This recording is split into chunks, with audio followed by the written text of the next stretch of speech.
जी, आपका नाम? मेरा नाम साहब बहुत सही है, वैसे मोहम्मद इरफान उस्ताद कहते हैं। सोशल एक्टिविस्ट, एक खिदमतगार के रूप में जानिए, बस एक खिदमतगार ही हैं और खिदमतगार ही रहेंगे। जैसे देखा गया है कि अब आजकल जो है सोशल एक्टिविस्ट में ज़्यादा ही रुचि रखते हैं और ज़्यादा ही लोगों की मदद करते हैं। नहीं, आजकल तो नहीं, काफ़ी वक्त हो गया होगा अब तक, जहाँ तक मैं समझता हूँ आपको देखते हुए, और कोशिश हर दिन है। ये नहीं है कि किसी हफ्ते या महीने या सालों में 6 महीने में एक किसी की तरह लोगों की तरह कंबल बांट दिया और फ़ोटो खिंचवा दी और वीडियो बनवा दी। वो काम ना हमारा था, ना है और ना होगा इंशाल्लाह। सर, वीडियो की चर्चा तो आपकी भी ज़्यादा चल रही है। नहीं, वीडियो अगर होगी तो कोई जेन्युइन किसी ख़ास वर्क की होगी, वरना हम फ़ोटो वीडियो में यकीन कम रखते हैं और ख़िदमत में ज़्यादा यकीन रखते हैं, और रोज़ एक्टिविटी है। नहीं सर, अभी आपको देखा गया था कि आप BSA ऑफिस में खड़े हुए फ़ोटो खिंचवाए में दिखे गए थे। BSA ऑफिस में जो आपने संज्ञान लिया जानकारी का, बहुत अच्छी बात याद दिलाई। उसमें कुछ बच्चों के जो एडमिशन का मसला था RTE के तहत, वो अप्रूवल नहीं मिल पा रहा था, ना ही हो पा रहे थे, जबकि गवर्नमेंट का ऑर्डर था और उन बच्चों के नाम थे लिस्ट में। स्कूल वाले लगातार उनको टॉर्चर कर रहे थे, उनके परिवार को, और उनका एडमिशन नहीं कर रहे थे। तो इसी वजह से ख़ास तौर से BSA ऑफिस जा करके हमने उसकी कंप्लेंट भी दर्ज कराई थी, उनसे गुजारिश भी की थी कि इन बच्चों के एडमिशन को आप सुचारू रूप से व्यवस्थित करने के लिए आदेश जारी करें और इनका जो है अनुग्रहण करें, इनको जानकारी मिले। तो सर उसमें आदेश हुआ?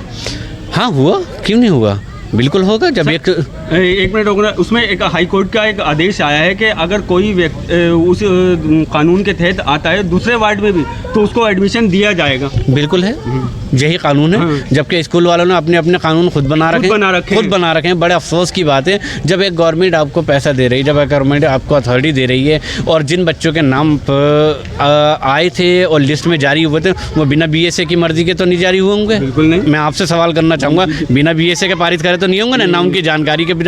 सारे स्कूल BSA के अंडर आते हैं, जिसको कहते हैं हम बेसिक शिक्षा अधिकारी। बेशक, और स्कूल वालों को भी इसका संज्ञान में होगा। जी। मगर सर क्या कहा जाए, आपने उसकी कोशिश करी, उसमें क्या रिजल्ट रहा? बेशक कुछ बेहतर रिजल्ट रहा, कई सारे बच्चों के एडमिशन हुए, और कुछ की त्रुटियाँ थी तो इस वजह से उनके नहीं भी हुए, ये भी मैं कहूँगा। लेकिन उनके खुद के परिवार की या कमियाँ थी, या उन बच्चों के कुछ डॉक्यूमेंट्स में परेशानियाँ थी, तो जिसकी वजह से वो एडमिशन हुए। लेकिन क्या क्या मांगे जा रहे हैं? वो तो सारा अधिकार आपको लिखित पढ़ित में ही लेना पड़ेगा, या तो ऑनलाइन सेंटर वाले दे पाएंगे या विभाग वाले दे पाएंगे। आप सर आपने एडमिशन कराए होंगे, आपके नॉलेज में कुछ जानकारी? एडमिशन हम नहीं कराते, एडमिशन गवर्नमेंट ही करती है।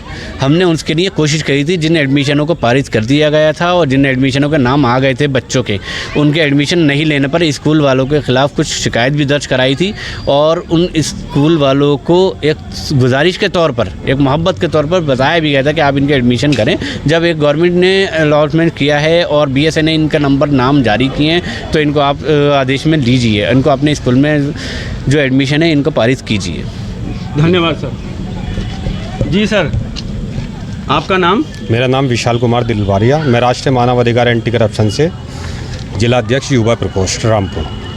आपको भी देखा गया है कि आप आजकल जो है ज़्यादा वीडियो में वायरल रहते हैं, कभी हॉस्पिटल को लेकर, कभी डॉग्स को लेकर, नगर पालिका को शिकायत करते रहते हैं।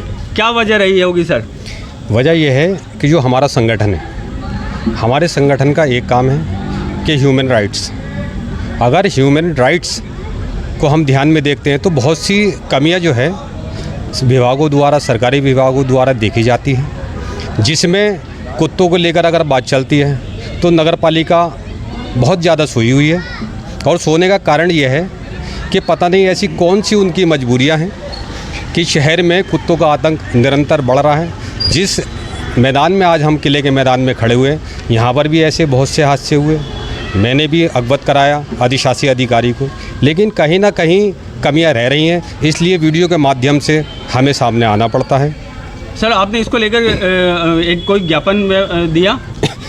मेरे डेलीगेशन ने जिला कमेटी द्वारा एक ज्ञापन दिया था, जिसमें संबोधित कराया गया था कि कुत्तों को पकड़ा जाए, लेकिन हमारे जो उच्च अधिकारी है इससे संबंधित, उन्होंने बिल्कुल साफ पल्ला झाड़ा कि हमारे संज्ञान में नहीं कुत्ते शहर के अंदर हैं, और अगर शहर के अंदर कुत्ते नहीं हैं तो मैं उनसे ये मालूम करना चाहता हूँ कि रेबिस के इंजेक्शन कहाँ हैं, जो जिला अस्पताल में नहीं मिल रहा है। क्या जिला अस्पताल के अंदर कुत्ते नहीं मिल रहे? मेरे पास ऐसी बहुत सी वीडियो हैं जहां आपने स्पाइडर मैन देखा होगा, वहाँ जिला अस्पताल के अंदर स्पाइडर डॉग हैं। अगर नहीं तो कोई भी आके मुझसे इसका साक्ष्य प्राप्त कर सकता है। सर अभी इसको डॉग्स पे बात चली है, अभी डॉग्स को लेकर मुरादाबाद मंडल में राष्ट्रीय लोकदल का एक प्रतिनिधिमंडल मंडल आयुक्त से मिला था।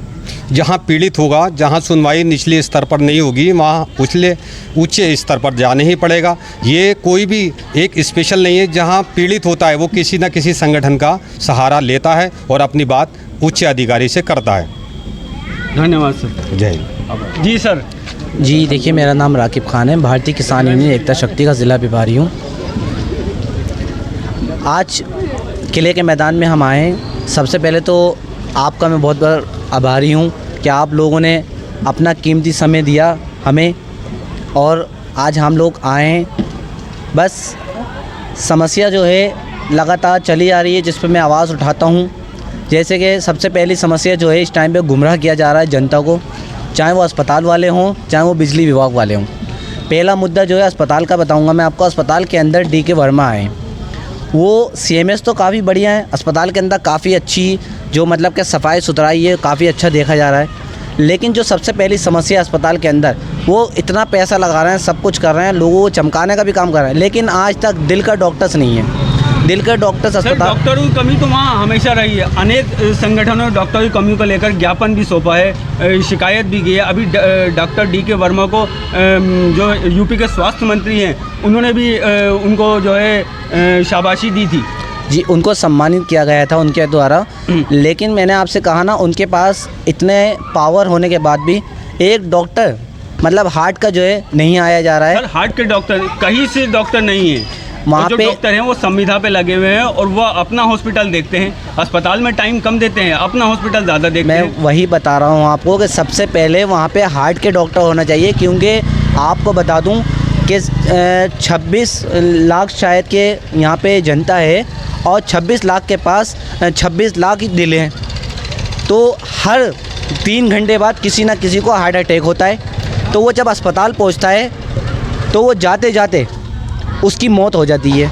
अब वो मुरादाबाद लिख के दे जाता है कि साहब मुरादाबाद चले जाओ, क्या दिल्ली चले जाओ, तो वहाँ जाते जाते तो मौत हो जाएगी। तो हम लगातार अपने ज्ञापन के माध्यम से उनको अवगत भी करा चुके हैं कि यहाँ पे हार्ट के डॉक्टर हुए। दूसरी बात, वहाँ पे जो है CMS साहब का कहना ये है कि हम हर 3 महीने बाद एक पत्र लिखते हैं। तो वो जब वो पत्र लिख रहे हैं, सब कुछ हो रहा है, तो वहाँ पे डॉक्टर्स क्यों नहीं आ रहे, उसका लेके सबसे बड़ा मुद्दा है।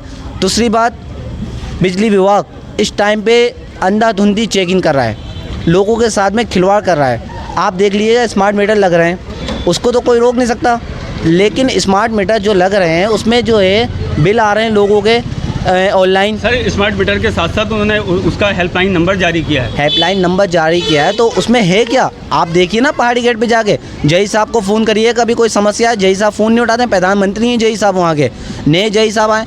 लगातार हमने एक्शन साहब से लेकर HDO तक और एक सबको हमने अवगत भी करा दिया कि यहाँ के जय साहब जो हैं फ़ोन नहीं उठाते हैं, लेकिन अभी तक उस पर कोई संज्ञान नहीं लिया गया है। तो बहुत जल्द हम इन मुद्दों में रहते हैं कि मतलब इन पे जो है जनता की आवाज़ को उठाना हमारी जिम्मेदारी रही है और हम उठाते हैं।